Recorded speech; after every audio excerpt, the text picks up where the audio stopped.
The country's food security came under serious jeopardy last week after police in Mombasa intercepted more than 30,000 bags of counterfeit fertilizer. Delays in acquisition of subsidized fertilizers by the government has seen desperate farmers fall prey to substandard fertilizers due to the high cost of the inputs. Kuna fertilizer yenye ni fake kwa sababu ukiangalia shamba kama hizi.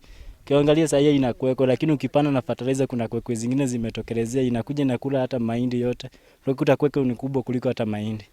Mbolea fake inaweza kuwa kama iko, lakini kulingana na mimi najua mbolea ya kutumia ni DAB. The East African Grain Council and the East African Farmers Federation are now calling upon the government to introduce stringent measures in order to deal with the racket. The input supply chain for fertilizers, for seeds, for all those other inputs, they need to be credible so that we're able to trace backwards. If a farmer has received a seed and it ends up being a seed that is suspect or has a problem, we should be able, through a proper integrated supply chain, to trace back and know where it has come from.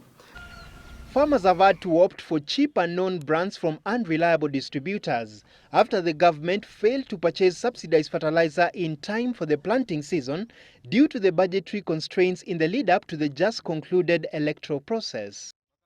Industry players now want the government to adopt a more structured approach that will enable farmers to access inputs on time.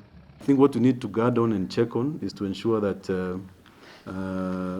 any officials, whether government or not government, do not then take these inputs and try and trade with them at the expense of the farmers. I think the Kenya government has to actually sit and work out a framework that can work in a business manner. The Cereals Board is not a business approach. It's a service. The National Cereals and Produce Board has already received over 200,000 bags of fertilizer to be distributed to farmers, following a directive by President Mwai Kibaki 2 weeks ago that saw Treasury release over 2.7 billion shillings for the purchase of subsidized fertilizer. For Citizen Business, I'm Dennis Otieno.